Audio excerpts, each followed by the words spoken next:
que essa dificuldade de voltar atrás ou de reconsiderar a posição.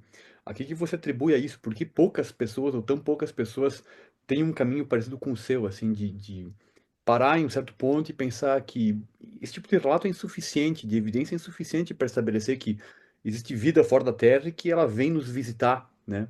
E que isso tudo não constitui evidência boa disso, né? As necessidades das pessoas são muito complexas, né? São tão complexas que são muito consideradas por todas as áreas de estudo das ciências humanas. A crença exacerbada retrata exatamente a necessidade que o ser humano tem de transcendência, de compreender a própria vida, atribuindo as agruras dessa própria vida aos planos superiores, etc. E isso hoje é projetado na ufologia.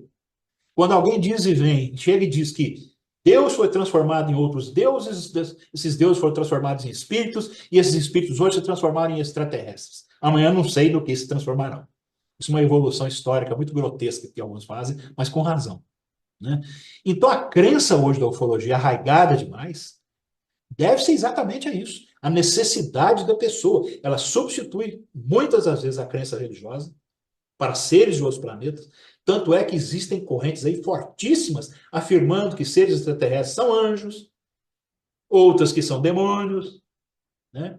E que vão fazer um arrebatamento. Existe a figura de um anjo, entre aspas, que é o comandante Ashtar Sheran, que você já deve ter ouvido falar, que seria comandante de nada mais, nada menos do que 15 milhões de naves estacionadas atrás da órbita de Marte. Atrás da órbita de Marte, não sei muito bem o que é isso, mas está lá.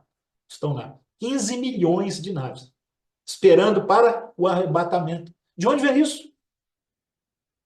A não ser da crença religiosa? São exemplos dos pequenos que eu estou citando. Então, Guilherme, eu acho que exatamente isso. É a crença exacerbada que faz com que a pessoa adote essa postura. Mas isso não é um direito dessas pessoas. É óbvio que é um direito dessas pessoas. Ninguém está discutindo direito aqui, não. De forma alguma. Nós estamos apenas estabelecendo uma diferença entre o que é testemunha público que tem essa crença de ufólogo que se diz científico que tem essa crença e tenta impô-la em público. Aí começa a complicar. Você deve ter ouvido colegas seus do meio acadêmico, cientistas, que costumam gritar contra isso.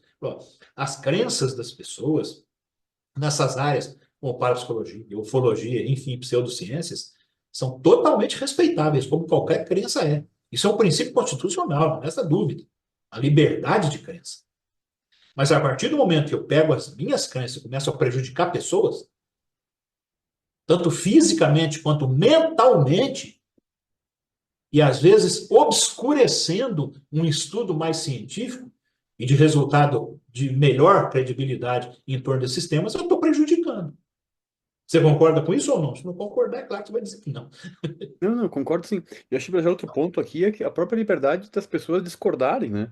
O fato de Não alguém é? ter uma crença, como você comentou, a pessoa é livre para expressar a crença que ela tem, e acho que outras pessoas também são livres para discordar dela, enfim, apresentar razões e para fomentar uma conclusão que é diferente, né? Acho que isso é a partir desse ponto que a gente aprende, se a gente não tem esse hábito de nós nos expormos a contrapontos, é muito difícil que a gente aprenda alguma coisa, né? Acho que isso, a pseudociência de forma geral, assim, e falando sobre ufologia, é uma área que ela tem, se a gente pegar, eu sei porque eu li, não tenho lido muito, mas li muita revista, livros de ufologia, e as histórias muitas vezes elas são narradas ipsis literis, quer dizer, a história como veio, ela vai, e aquilo, como você disse há pouco, é evidência de alienígena. Então, é pouco comum a gente ver alguém parando, olha, isso aqui a pessoa disse, mas, enfim, as pessoas também se enganam, a memória se contamina, eventualmente o ambiente, às vezes, ele não é bom para nossas faculdades sensoriais, elas não são boas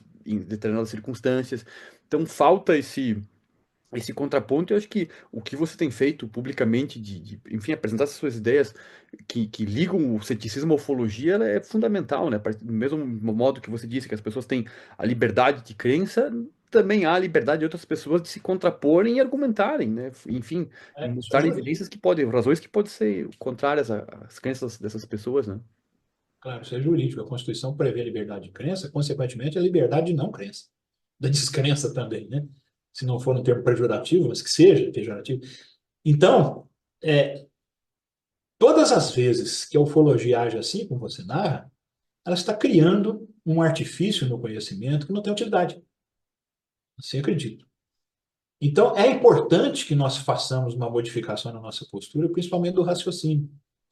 Quando nós afirmamos que somente essa hipótese é a plausível, ou nem se pensa em plausibilidade, é aquela que é afirmada como verdadeira e de forma totalmente sem prova, nós não estamos criando nenhum conhecimento válido, a não ser de curiosidade, de fascínio. E isso a ficção científica, as revistas de quadrinhos fazem muito melhor do que nós.